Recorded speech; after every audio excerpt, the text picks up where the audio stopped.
provincial government's efforts of fighting the COVID-19 pandemic. Over to you, Premier. Thank you. Greetings to all of you, colleagues, members of the media, MEC Smelane Zulu.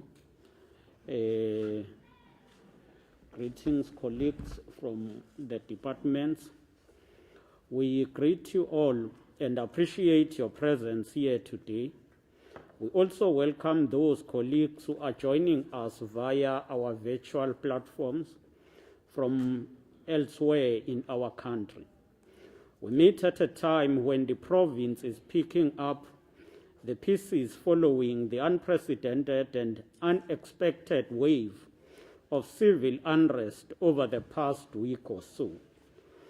The purpose of today's briefing is to provide the update to the people of KwaZulu-Natal and South Africa on the obtaining situation on the ground and the program to rebuild our province again. As today, we are encouraged by many in our communities who have already grouped themselves to begin the work of rebuilding. South Africans from all walks of life have rolled up their sleeves and are assisting in the cleanup and recovery across the province. The people of KwaZulu-Natal are indeed re-engineering and reopening our province for business and investment again. We must use our recent trials and tribulations to build a province that is even more united and ready to rise again. We are pleased that all major transport routes are now operating normal and traffic is flowing. The movement on our roads point to an economy that is faster returning to normality, with transport being allowed to play its role as a major economic enabler. KwaZulu-Natal has resumed its strategic role as a corridor that links the economic hubs of Gauteng and other provinces. It must be remembered that the bulk of South African trade is seaborne and therefore moves through our commercial ports. It is estimated that the seaborne trade accounts for between 80 to 90% of the South African economy. As a coastal province, we therefore have a major responsibility to ensure the free flow of goods and services throughout our economic system. We also have a responsibility to provide our landlocked neighboring countries access to their goods to the sea and to facilitate their trade with the rest of the world. We will reflect briefly on the impact of this unrest on the economy. As government continue to visit the scenes of devastations, it is now evident that it will take time for the province to recover. The impact has been worsened and it is severe even in rural towns. SMMEs and individual business owners have been severely affected. But we must also indicate that this has affected the whole or almost all sectors across our economy. The road to full recovery will be long and hard and will require all stakeholders to work together to reverse the negative impact. In our latest assessment, eThekwini and uMsunduze municipalities remain the hardest hit. We estimate that the unrest will affect eThekwini in the following areas: loss of stock of more than 1.5 billion, damage to property and equipment, which is estimated at 15 billion. Over 50,000 informal traders have been affected. Over 40,000 businesses are affected. More than 150,000 jobs are now at risk.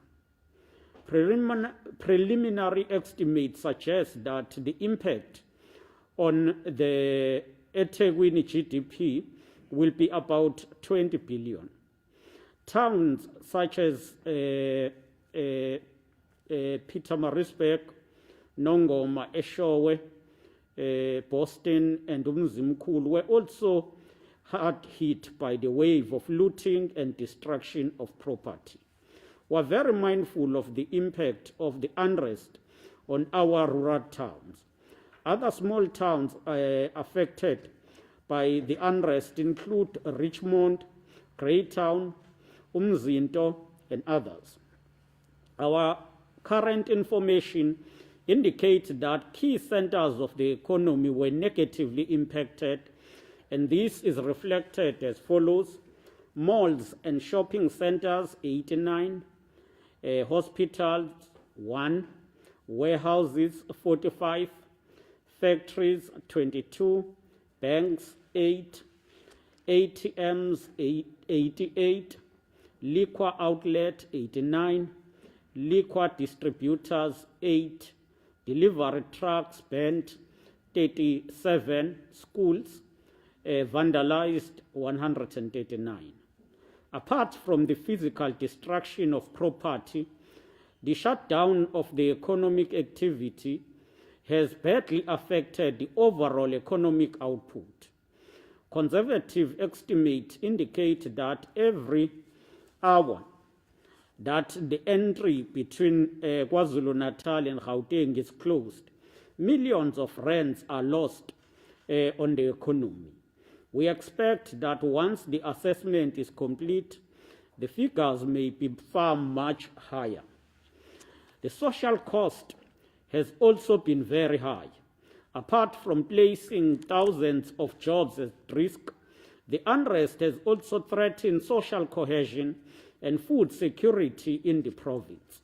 According to the survey by the KwaZulu-Natal Agricultural Union, KwaNalu, they estimate that the unrest demolished 55% of economic activities in our rural town.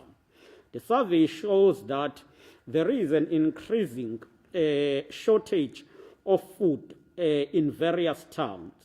Majority of our towns are already experiencing severe shortage, while about 32% are at a moderate food shortage. Only 4% reportedly to have secured insufficient or enough food supply. While we are still taking full stock of the damage caused, we also are preparing for the possibility that we may be required to call for the declaration of the state of disaster in KwaZulu-Natal. In terms of the latest security analysis, with regard to the security situation, our multidisciplinary law enforcement agencies have been hard at work. Stability and order has returned in most parts of our province. We remain on full alert. We are extremely concerned about the reported vigilante linked to murders in Phoenix, in which at least 38 people are reported to have been killed by vigilante groups. These murders are not only from Phoenix, but also include Inanda and Verulam areas. Since then, the Minister of Police, General Begicele, has assigned a team of top detectives from eThekwini to lead the investigations. Those who died in the unrest include Africans who are in majority, and Indians, although the proportion we must indicate, Africans who died are much higher. So far, at least 5 people have been arrested, and more arrests are still expected. The arrests are critical in enforcing the rule of law without fear or favor. We are satisfied with the progress of the investigations. However, we want to see the arrest of all those suspects linked to these senseless murders of civilians, many who were traveling on the main road. This week we visited the Nzimande family in Inanda and also met with the bereaved families of about 22 people who died during the unrest. We have started a process toward engaging communities and have developed an intense social cohesion program that will promote unity among Africans and Indians to ensure peace and harmony. The Justice, Crime Prevention and Security Cluster will continue its relentless pursuit to bring those responsible for these crimes to book. In total, at least 250 people are reported to have died, and the police will continue to investigate circumstances surrounding their deaths.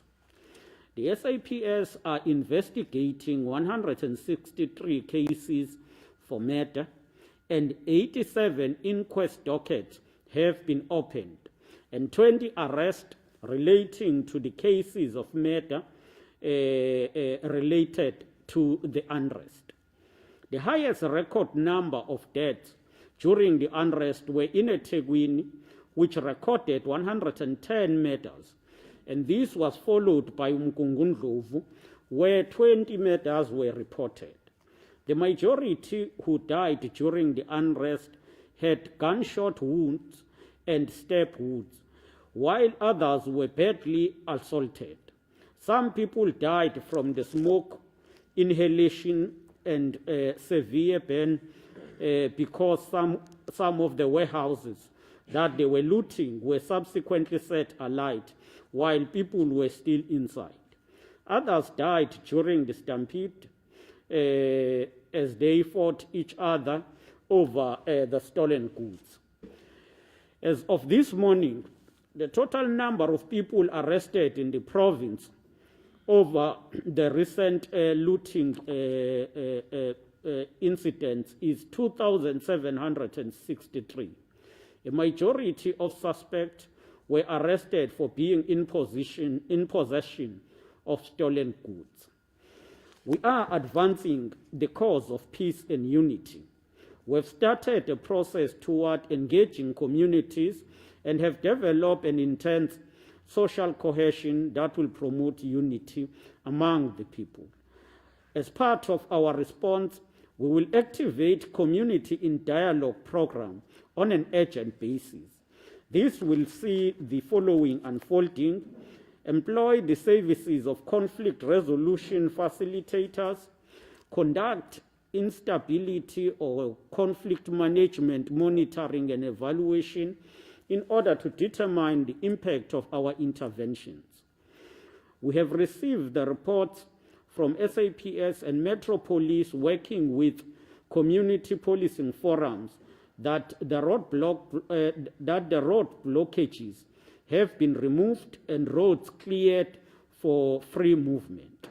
We have also tasked the JCPS cluster, which is the Justice, Crime Prevention and Security Cluster, to conduct workshops on the legal framework which regulate the operation of neighborhood watch forums. Everyone must stick to this legal framework under the leadership of the SAPS and other law enforcement agencies. When it comes to the plan of the government to respond to this, the provincial government have consulted with our social partners, including political parties, businesses, traditional leaders, religious leaders, the labor unions, and the transport operators in order to respond collectively to the crisis. Given the genesis and the manifestation of this challenge, it is our view that only a whole society approach will yield a sustainable response. In this regard, our Build Back Better response is based on the following pillars: security, wherein we will ensure the security of people, property, essential services, and business. Coordination, which involves establishing a coordinated effort in recovering the economy with all organs of the state and stakeholders working together. Township and rural economy, focusing here, we will focus on reigniting township and rural economy. This is with clear and precise actions to ensure that not only food security is provided, but we also provide development and employment in both townships and rural areas. Flagship projects like bulk buying will be accelerated to ensure access to product to spazas and spaza shops in our township. Addressing generalized anxiety induced by the unrest. And in this regard, we're going to roll out social cohesion and moral regeneration program. In the immediate, we have had to focus our attention on security of corridors like your N3 and N2. This is to facilitate the smooth and secure transit of fuel and food supply. In the coming days, our focus will be on stabilizing the situation and easing supply chain logistics and production. We are also focusing on ensuring that the commercial viability of our ports, roads, and rail network and the continued functioning of the Dube trade port are not destabilized. Stability in the fuel supply is critical because long queues indicate that the economic activity is being suffocated. You will agree that the fuel supply has now been stabilized. Even though some items may still be missing from your preferred retailer, as the province, we have greatly improved the supply and availability of food. As a result, the queues at supermarkets have sharply decreased. Working with law enforcement agencies, we are ensuring the safety of businesses. Besides restoring law and order, we are focusing our energy on putting in place strategies and mechanisms to detect and deter future unrest. In this regard, the Provincial Joint Operations Committee have been activated to monitor, coordinate, and fast-track integrated response and recovery in the province. This includes planning, implementing medium to long-term interventions. The quantification of damage continues and is being coordinated at municipal level by all organs. We are also using OSS and DDM to coordinate through wards and local municipalities. We are encouraged by companies like Toyota and Massmart, which have publicly made a commitment to continue operating in the province despite the fake reports to the contrary. Massmart, which owns Game Macro, Cambridge Food, and many other retail outlets, was one of the hardest hit businesses. The company has 39 facilities, including its distribution center at Riverhorse Valley, which were affected by the unrest. Despite this, they have also announced that they will continue to operate in the province and even ensure the retain of all employees. We are confident that many more companies will follow this example. We are, however, mindful of the fear and overall anxiety that exists, especially in the retail sector. We will do everything to assure the sector of our continued and continuous support. The packages that are in plan to assist businesses, as announced by His Excellency President Cyril Ramaphosa, national government is working on extensive social and economic relief package for affected sectors. We are working closely with the national government on this, and as KwaZulu-Natal, we are calling for both a relief and stimulus package. We will also be exploring ways to augment the national support packages to affected companies, workers, and communities. All our efforts will, however, be guided by the final assessment report at the end of the verification process. We are ready to support companies that want to rebuild their premises which were destroyed. At the same time, we will expedite building plans approval, occupational certificate approvals, and EIA's requirement. This will ensure that the rebuilding process is quick and that most of our companies are back on their feet as soon as possible. Municipalities are also coming to the party with support packages for businesses. Like in eThekwini, they are considering to provide rate relief to businesses that can no longer operate due to damage to their property.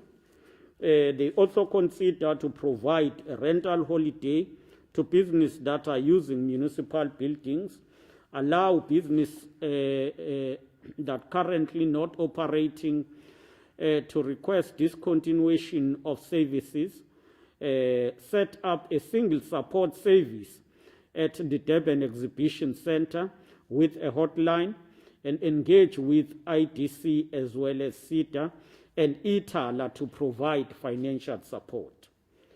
This intervention that I've just unpacked is from now onward, but beyond the 3-month period, we are engaging in an intensive program. This will start by ensuring that we ensure the transformation of the economy, especially trying to force the implementation of principles of inclusive economic growth. To achieve this, we will require that we build a solid skills base and more employment creating ventures.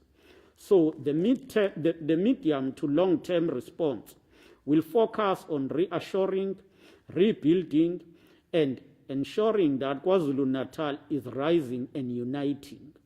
We will focus on promoting KZN brand in domestic, continental, and international market, ensuring the success of the Intra-Africa Trade Fair, which is scheduled to take place here in Durban in November.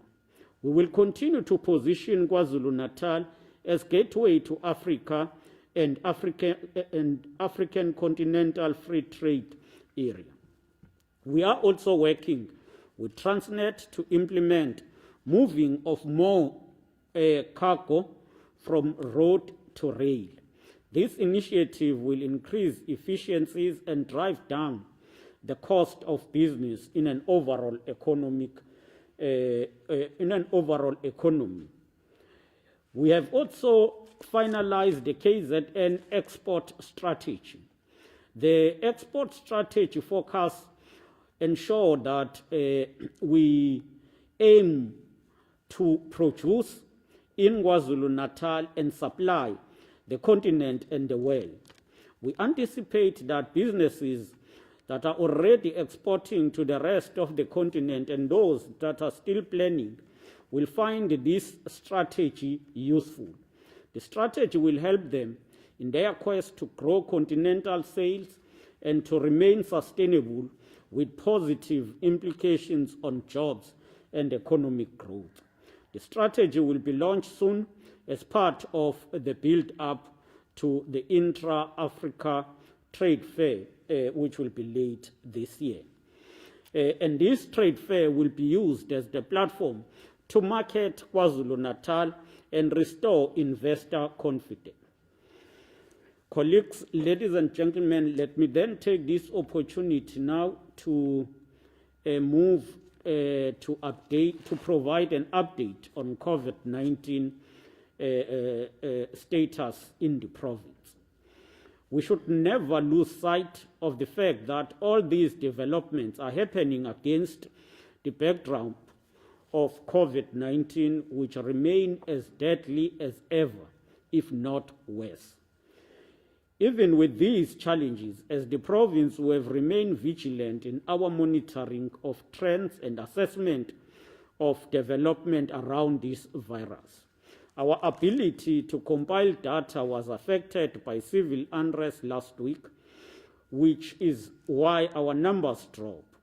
At one point last week, we registered around 600 new cases a day. This might have given us the false hope that our rate of infections were going down.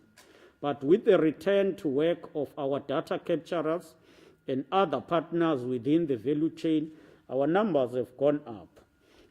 The latest information we've gathered over the last 24 hours is that KwaZulu-Natal has recorded 1,542 new cases.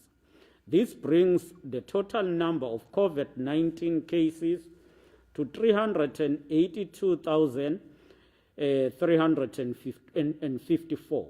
Sadly, we've now lost 11,313 people. The average number of cases recorded in the past 7 days was 1,212 per day. Over the 7-day moving average, or our 7-day moving average has increased in the past 4 days to about 717 to 1,212 cases per day. eThekwini Metro continues to contribute 35% of reported deaths. Out of this, 2% of deaths occur at home, and the median number of the deaths was 63. Recovery stands at 350,596, and active cases are 16,814.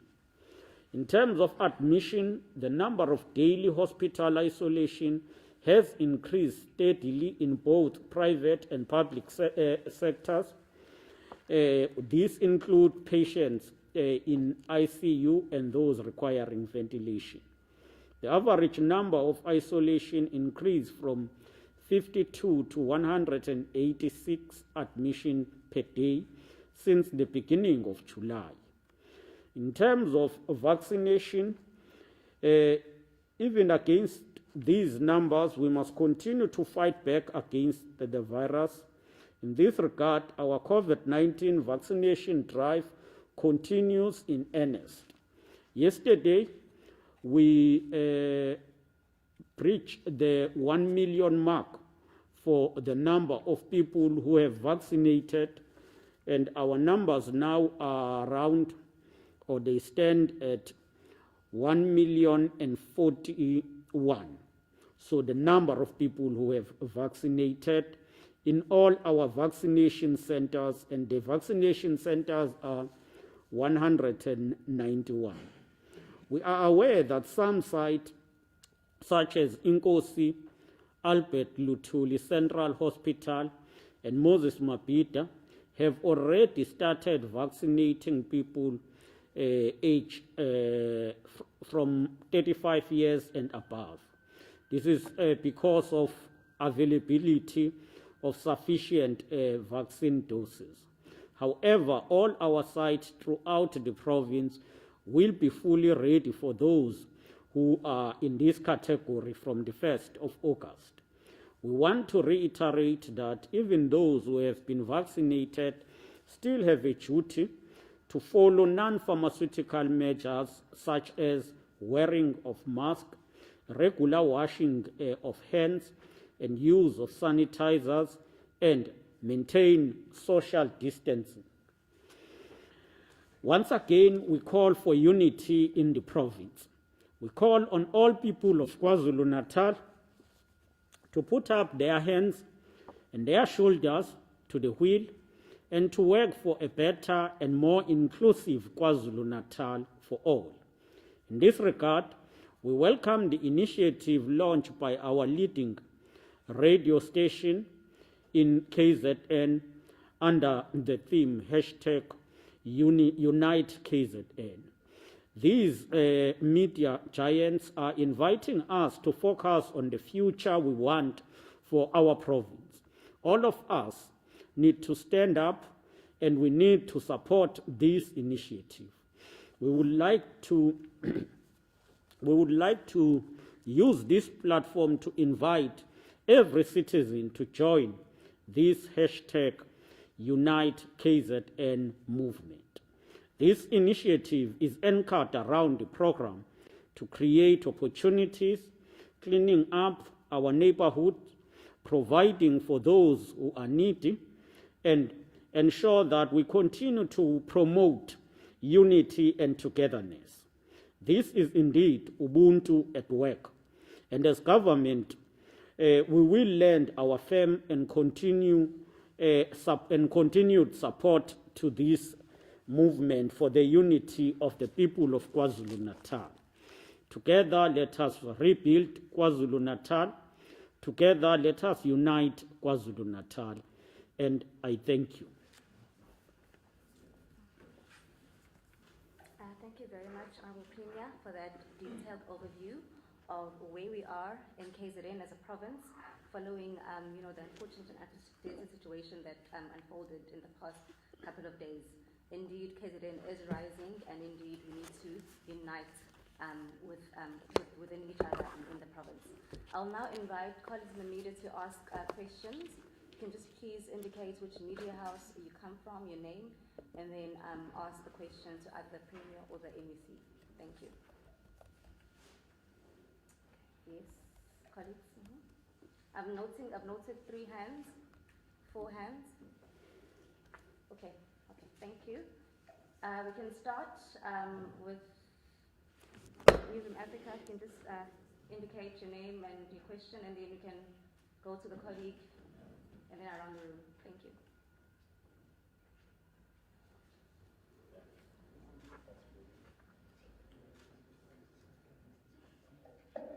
My name is Malungelo from News of Africa.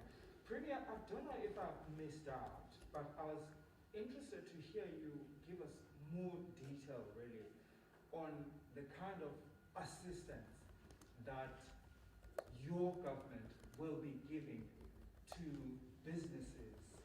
As you rightfully pointed out, that some of these of economic activities in some of the small towns or rural towns in KwaZulu-Natal have been completely obliterated by what we saw over a week ago. But I'm not hearing you clear on exactly a person who owns a business here in KwaZulu-Natal, whose business was affected by what we saw last week, the kind of assistance they'll be getting from your government. Thank you.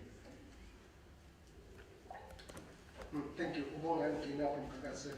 Premier, there have been calls from quite a number of people to ask that a commission of inquiry be established to find facts and exactly what happened and come up with solutions, especially to what is now being referred to as Phoenix Massacre. Are there any plans in the pipeline, or are you considering to establish a commission on that regard? Finally, yesterday I have on record the Deputy Provincial Commissioner Makoba and the Station Commander Zondi in Phoenix saying 7 suspects have been arrested. But just now I've just heard you saying only 5 have been arrested. What's the correct number? Thank you. Mawande Keswa from UNCA. Premier, I didn't really speak about the situations around the reopening of schools. We spoke to the MEC last week and he had informed us that they're going to be utilizing mobile classrooms to assist those schools that were completely vandalized and those where the classrooms were damaged. Are we on track with regards to providing those mobile classrooms? What is the current status for that?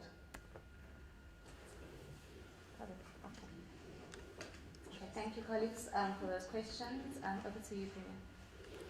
Thank you. What are the steps that we're going to, or what interventions that we're putting in place?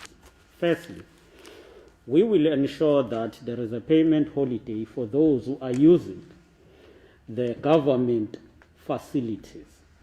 These will include people who are in our SEZs. These will include those who operate in the industrial parks, but this will include those who are using facilities of government in our townships, which mostly are owned by Italy. So that is the first. Secondly, we are assisting companies to assess their damage and make applications to IDC so that they will then get support. But more than that, we are working with the Department of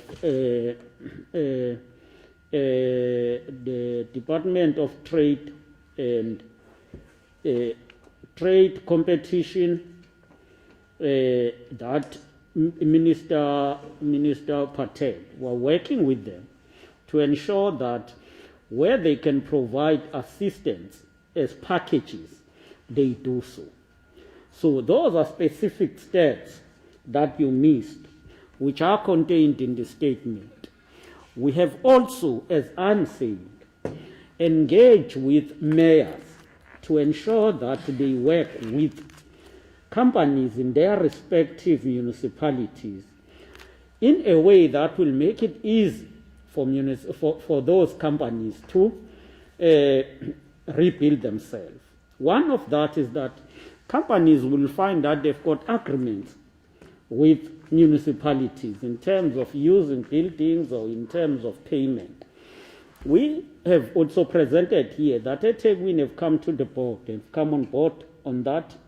They've come on board, they are saying, for those who have contractual agreements, they will allow them that if they can't operate anymore, they consider terminating that agreement. But those agreements. But two, they will also work with them in terms of ensuring that they can even defer payments in terms of rate or rent. So those are issues that as government we are initiating to support businesses. We have also activated the one-stop shop in trade and investment KwaZulu-Natal to work as a center that receives and coordinate support from those who would want support. I think you are now covered on what you want. Mr. Gina, with regard to the number, I think we would want to maintain the numbers we have reported now up until the police update us. And this is not that we are disputing, but the initial report we received yesterday was around 5, and we want to maintain that. We will, of course, interact with General Makoba to get the accurate and the final numbers. With regard to the Commission of Inquiry, we cannot rule out the possibility, but we are meeting with the Human Rights Commission to discuss this situation and look on whether they can be able to investigate and get to the root cause. But most of the people, when you establish the commission, they normally say, no, but the commission will investigate, but don't arrest. It is better that you enforce the law and ensure that police investigate and arrest, while we should not neglect the causal factors which could be established by such a commission. So that's where we are. We will only be able to respond to that once we've gone through the process of engagement with the Human Rights Commission. With regard to schools opening, yes, we have suffered a huge damage. As we have indicated, 139 schools were vandalized, where we can't be able to use those classrooms that have been vandalized, as MEC Mshengu reported. we will of course use the mobile classrooms. We are ready for Monday, and we believe that all schools will be opened accordingly. Thank you. Thank you, Honourable Premier. I will open the floor to the last round of questions or any points of clarity. If there aren't any follow-up questions, then we do not. So I guess that's the last. Thanks, Honourable.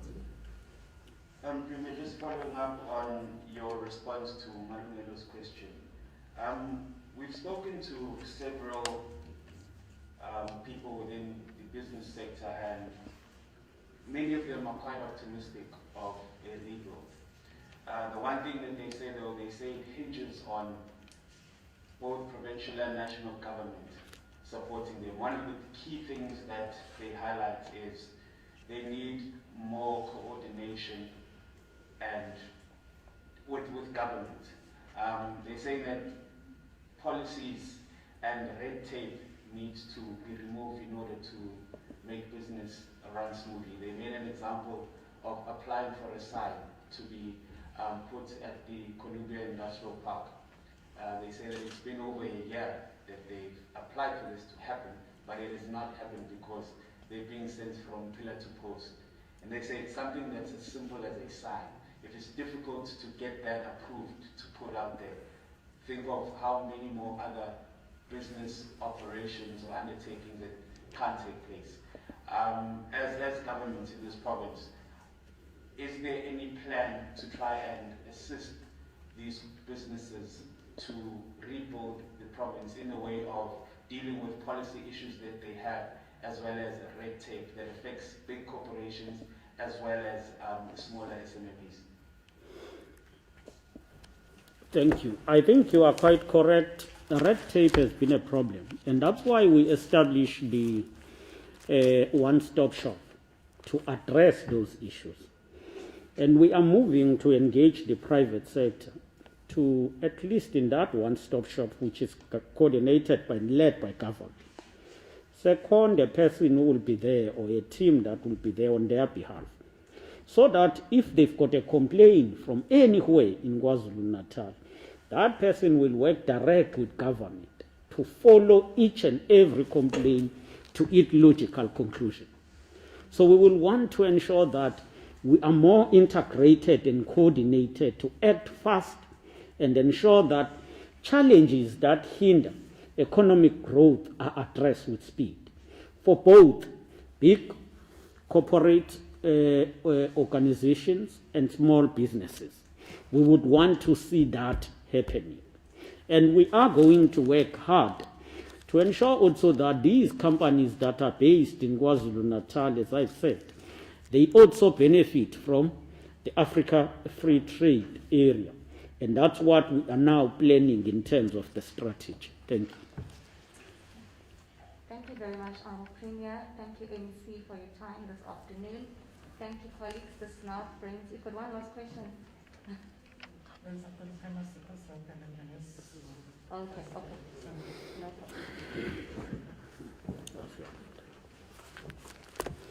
problem. Masibonge sibingelele kunina nonke. Sibonge ukuthi sithole leli thuba loku-update abantu bakwaZulu-Natal ne-South Africa yonke nge-response kahulumeni kwisimo esibhekane naso se-unrest, ngokunjalo nesimo esisabhekene naso se-COVID-19. Siyafisa ukuqinisekisa ukuthi iningi labantu bakwaZulu-Natal manje babamsene basebenzisana ndawonye ukuqinisekisa ukuthi amabhizinisi aphazamisekile ayaklinwa, imigwaqo iklinwe, isimo sibuyele kwesiyiso. Singaqinisekisa ukuthi imigwaqo yonke, especially u-N2 no-N3, kumanje usuvuliwe, usebenza ngendlela, futhi nezokuphepha emgwaqeni zisesimeni esikahle.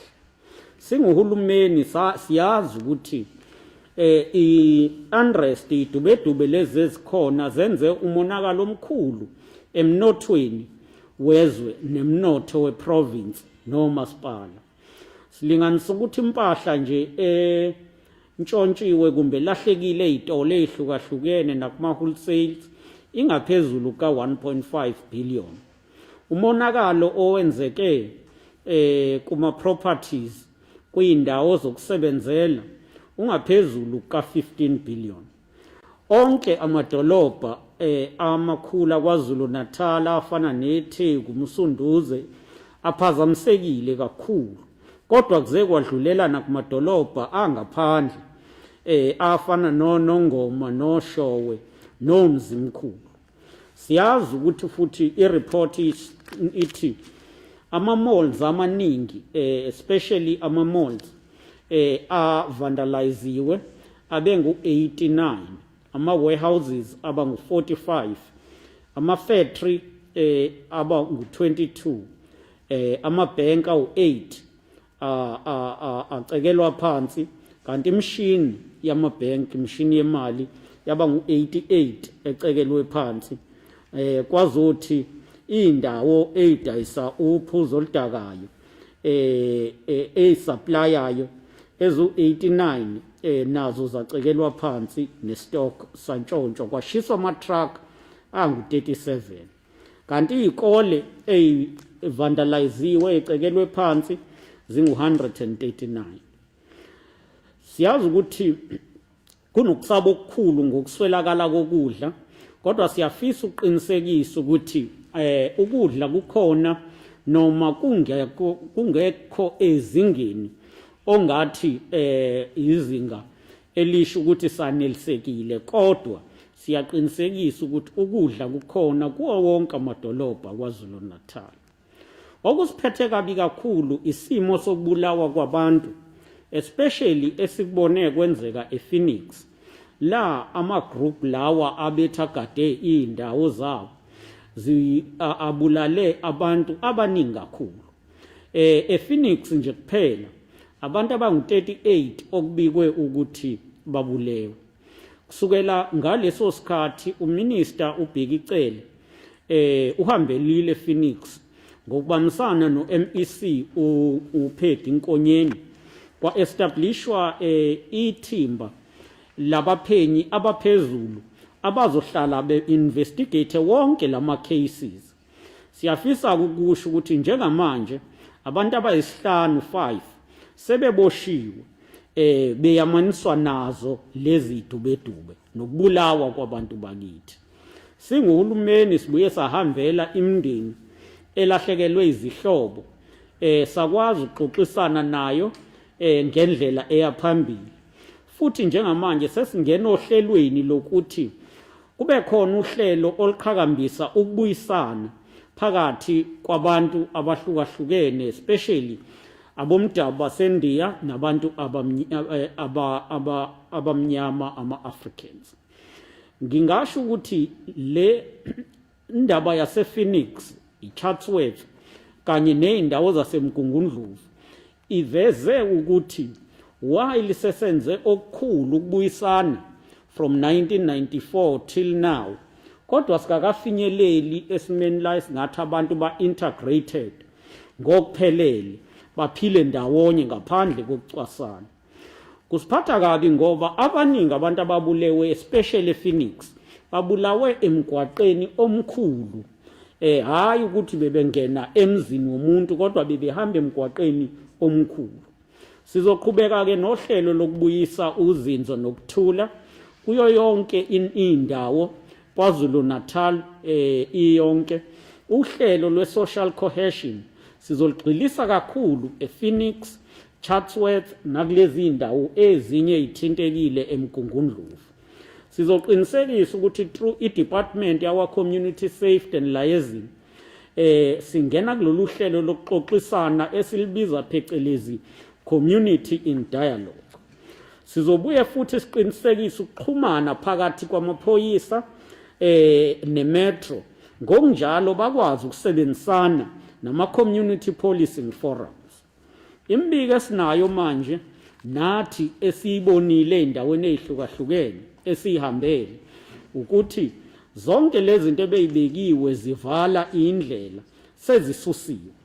sitheke u-community safety and liaison awubuyele uyorun ama-workshops ukuthi uma abantu befuna ukuvikela iy'ndawo zabo benza kanjani, ngoba kuyo yonke indawo la abantu bedidika bavikela iy'ndawo kudinga kwenziwe under ukulawulwa i-SAPS amaphoyisa. Siwuhulumeni sinohlelo lokulekelela osomabhizinisi abathe balinyalelwa ngalesi sikhathi. Lolu hlelo lubandakanya ukuthi sikwazi ukunikezela amaloni kulabo abazobe bedinga ukuvuselela, sikwazi futhi ukunikezela lokho esithi i-payment holiday, okusho ukuthi for isikhathi esithize umuntu angakwazi ukusebenza endaweni ebe engakhokhi aze mhlambe for a period of 3 months mase yakwazi ukukhokha-ke esekhokha back nalokho. Siyalekelela futhi ukucoordinator ukuthi abantu bakwazi ukuthi inkampani eyi-applyayo especially applya kwi-department nationally ziyalekeleleka. Sizosebenzisa futhi uhlelo oludidiyele lokuthuthukisa umnotho emakhaya nasey'ndaweni zasemalokishini ukuqinisekisa ukuthi sisapotha osomabhizinisi abancane. Lokhu kuzo-includa uhlelo lwe-bulk buying esiliqalile ngaphansi kwe-Operation Vula ukulekelela bonke abantu especially labo abanama-spaza shops sikwazi ukubalekelela. But sizobuya sibheke nemikhakha ehlukahlukene yamabhizinisi enzeka ey'ndaweni zasemakhaya nasemalokishini ukuthi sikwazi ukuwapromota asebenze ngendlela. Kuwo wonke amabhizinisi akhona siyanika isiqinisekiso sokuvikeleka through ukubambisana kwamaphoyisa abazokuvikela amasosha ngokunjalo namaphoyisa omasipala.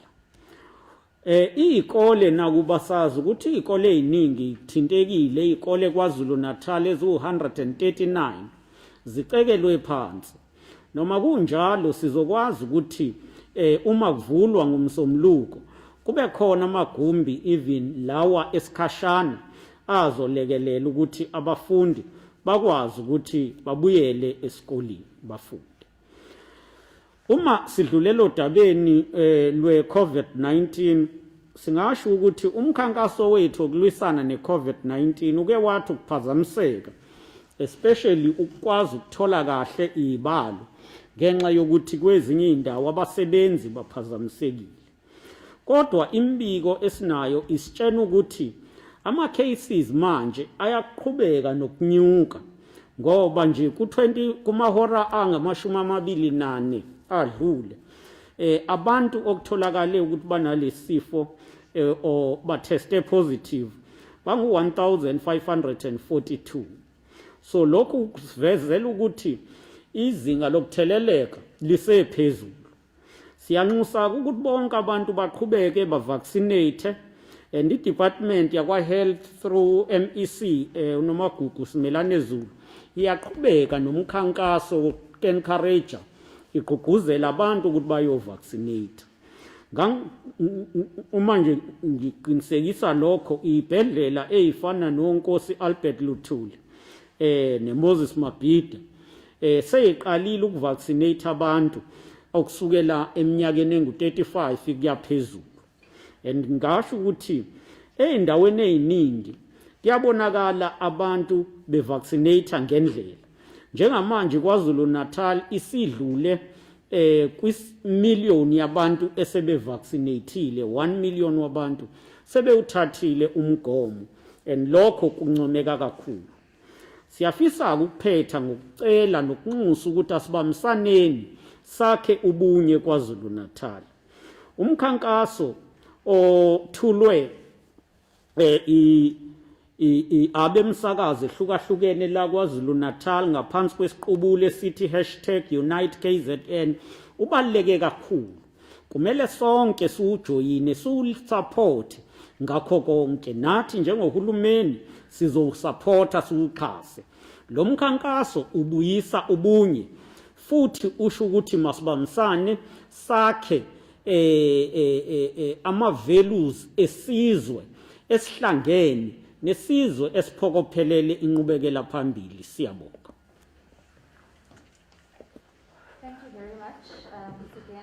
Premier and MEC. That now brings our briefing to a close. Thank you, colleagues. Sure.